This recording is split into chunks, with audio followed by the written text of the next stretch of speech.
La Fabrique Audio présente La Petite Histoire.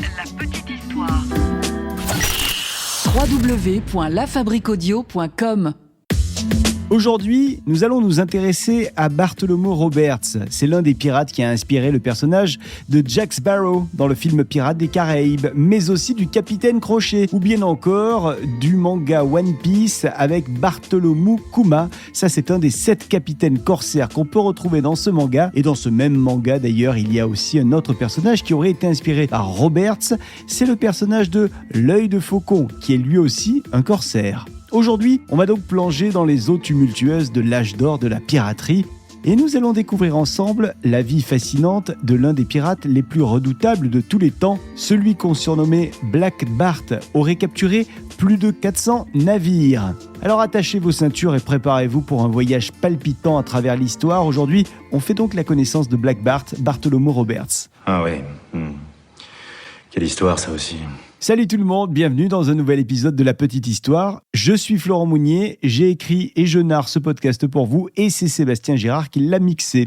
Vous nous retrouvez sur le www.lafabriqueaudio.com et sur l'ensemble des réseaux sociaux de La Petite Histoire. On est sur Twitter, Insta, Facebook. Vous n'hésitez pas à laisser des commentaires. Les commentaires se laissent également sur l'appli Spotify. C'est vachement facile à utiliser. Vous pouvez laisser un commentaire par épisode. Allez-y, vraiment c'est notre conseil. Nous sommes au XVIIIe siècle et les Caraïbes sont infestés à cette époque de pirates. Des pirates assoiffés de liberté et de richesse. Et parmi eux, il y a un homme qui semble se distinguer par son charisme, son audace, mais aussi sa cruauté. Lui, c'est Bartholomew Roberts. On le surnomme Black Bart, mais ça, dans le récit, ça va arriver après. Bartholomew Roberts est né au Pays de Galles. Nous sommes en 1682. Son histoire commence en tant que marin de la Compagnie royale d'Afrique.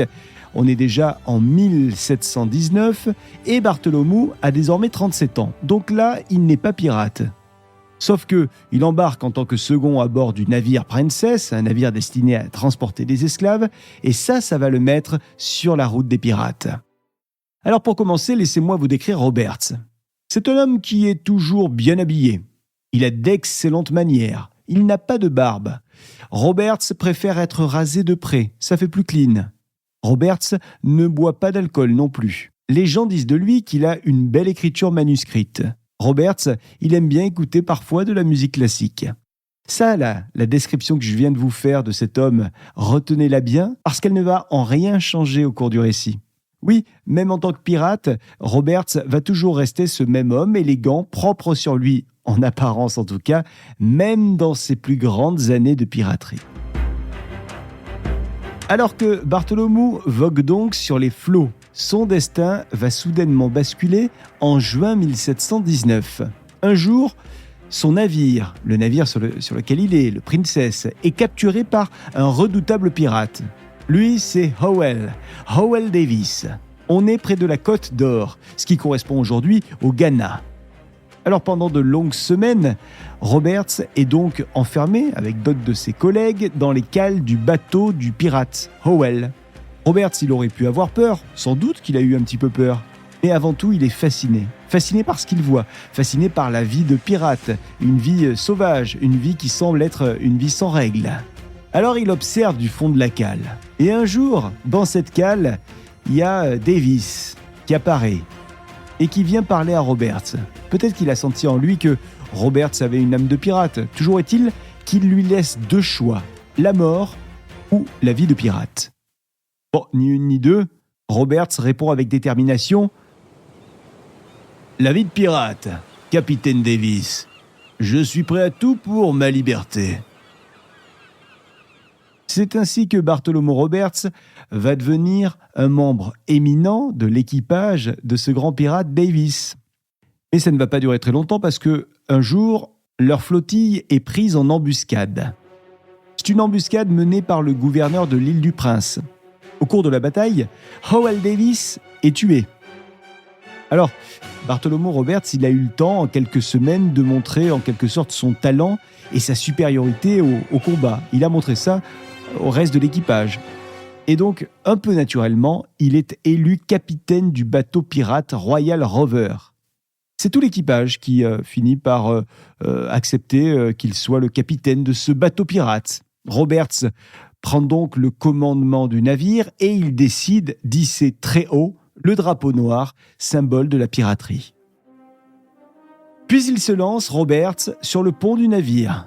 Et c'est là où il fait un discours destiné à ses hommes, ceux qui vont l'entourer pendant des mois et des mois sur les mers et les océans.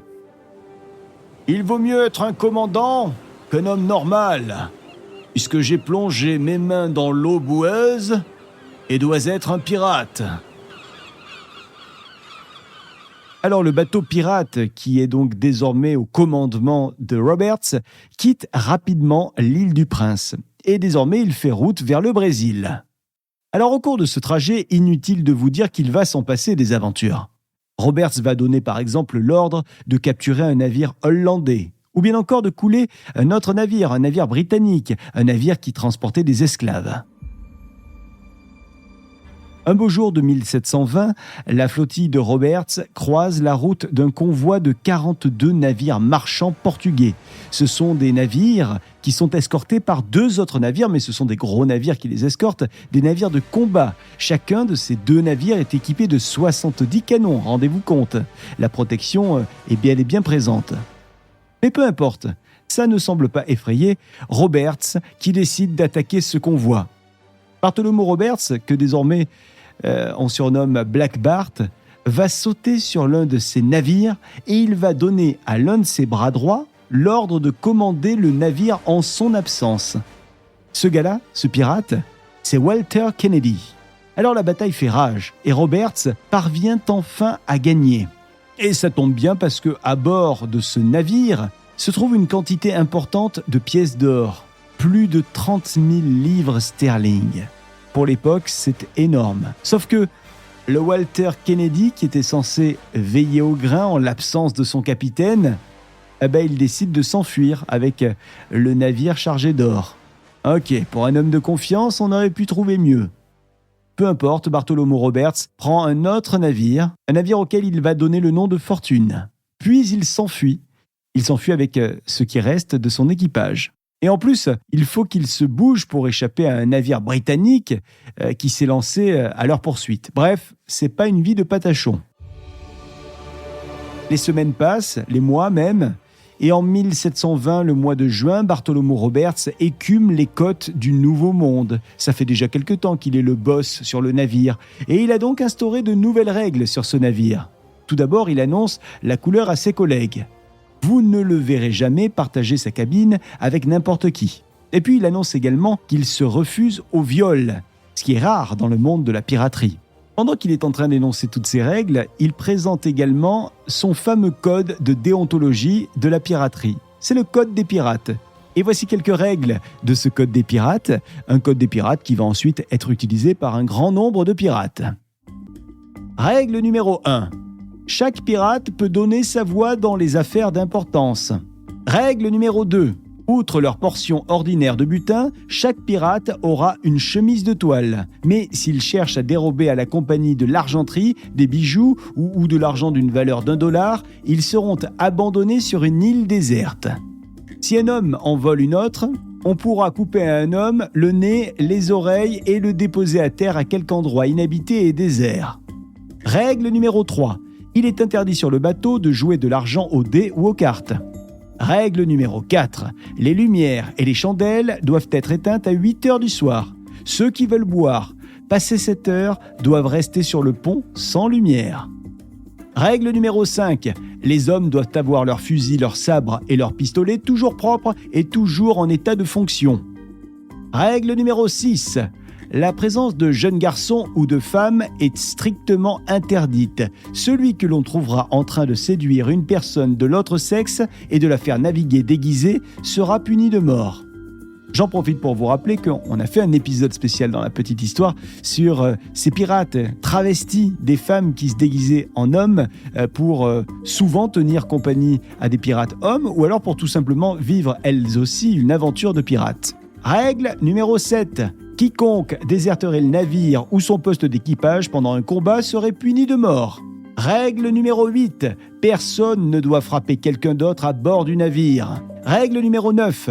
Nul ne parlera de changer de vie avant que la part de chacun ait atteint 1000 livres. Celui qui deviendra infirme ou qui perdra un membre pendant le service recevra 800 pièces de 8 sur la caisse commune. Règle numéro 10. Le capitaine et le quartier-maître recevront chacun 2 parts de butin.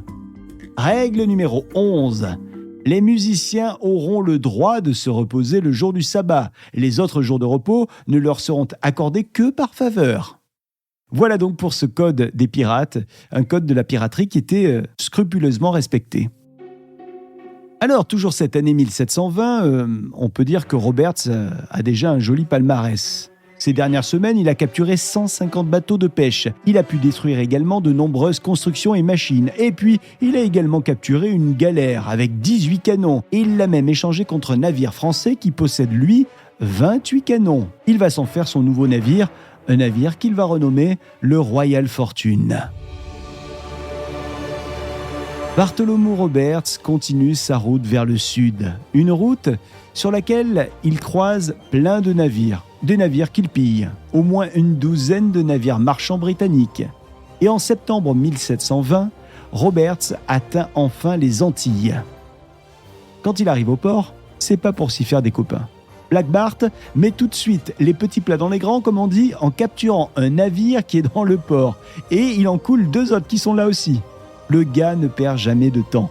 Alors Black Bart, après avoir fait tout ça, il quitte le port et il tente d'y retourner le lendemain. Mais des tirs de canon l'attendent, des tirs qui endommagent le Royal Fortune. Alors ça va l'obliger, notre pirate, à se rendre à Saint-Barthélemy pour s'y faire réparer le Royal Fortune. Et 1 mois plus tard, ça y est, les réparations ont été faites et donc Roberts peut et veut repartir. Repartir à l'abordage, vous pensez bien. Chasser le naturel, il revient au galop. Black Bart va donc repartir à l'attaque du port, le port où il s'est fait tirer dessus. Et là-bas, il pille encore des navires, 15 navires britanniques et français. Les mois passent et Roberts décide de traverser l'Atlantique. Il veut traverser l'Atlantique pour aller vendre ses marchandises de contrebande. Ce qu'il a en tête, en fait, c'est d'aller piller un nouveau territoire pour lui, la côte africaine. Sauf que sur son bateau, avec son équipage, là, ça se passe pas super bien dernièrement. Il semble que Bartholomew Roberts soit devenu au fil du temps de plus en plus tyrannique. En tout cas, c'est ce qui se murmure sur le pont du navire. Ce qui est sûr, c'est que Roberts n'hésite jamais à tuer. Tuer ne le dérange pas, non. La preuve, quand il capture 11 navires qui transportent des esclaves. Il demande une rançon à ces navires. Les capitaines des navires refusent de payer ce tribut et ni une ni deux, sans y penser de trop, Black Bart coule le navire en question et tout ce qu'il transporte à son bord, et ça comporte notamment l'équipage ainsi que les esclaves. Et Roberts veut aller toujours plus loin dans la provoque, et c'est donc comme ça qu'il finit par s'attaquer à un bâtiment de guerre français. Et pour les autorités, c'est la goutte d'eau qui fait déborder le vase. Puisque Roberts est une menace pour les compagnies de commerce, eh bien, des chasseurs de pirates sont mandatés pour partir à sa poursuite et le mettre hors d'état de nuire. Parmi ces navires, qui vont donc chercher la cible Roberts, se trouve l'Hirondelle. L'Hirondelle, c'est un navire de guerre envoyé en Afrique occidentale par la couronne britannique à la poursuite donc des pirates. Le jeu du chat et de la souris dure quelques mois, jusqu'en février 1722, près du cap Lopez. On est au Gabon. Et c'est précisément le 5 février 1722 que l'Hirondelle met enfin la main sur le navire de Roberts et attaque donc la flotte Black Bart. Les canons de l'Hirondelle résonnent, le Royal Fortune riposte, mais Black Bart est tué dès la première salve, une volée de chaînes tirée d'un canon qui lui brise les os du cou. Son équipage est là, et ils observent le corps de Black Bart, leur capitaine, leur chef, qui est sur le pont. Son équipage connaît les dernières volontés de son capitaine. Les hommes de Roberts décident donc de jeter son corps par-dessus bord, conformément à son souhait de reposer à tout jamais dans la mer. Ainsi se termine donc le règne de Black Bart, Bartholomew Roberts, celui qu'on surnommait le roi des pirates. Son équipage tente désespérément de prendre la fuite, mais cet équipage est vite rattrapé et fait prisonnier. Alors les membres de cet équipage vont être jugés à Cape Coast, au Ghana. Il y a 74 hommes qui seront acquittés, mais il y a 70 pirates noirs qui vont retourner à l'esclavage. 54 pirates vont être pendus et il y en a 37 qui vont être condamnés à des peines un petit peu plus légères. Voilà donc pour cette petite histoire de Bartholomew Roberts, Black Bart, un homme qui a navigué sur les mers tumultueuses de l'âge d'or de la piraterie, laissant derrière lui une légende inoubliable. Qu'on a d'ailleurs pu retrouver dans Peter Pan sous les traits, je vous le disais tout à l'heure, du capitaine James Crochet, qui lui aussi partage beaucoup de similitudes avec ce baronnet noir, l'élégance vestimentaire, les goûts raffinés, les bonnes manières. Et puis on peut même pousser la comparaison un petit peu plus loin avec le fait que les deux pirates semblent suivre un certain code d'honneur, parce que Black Bart, il est à l'origine de ce fameux code des pirates, et Crochet, capitaine Crochet, il semble suivre une philosophie de vie qu'il appelle la bonne et due forme, souvenez-vous.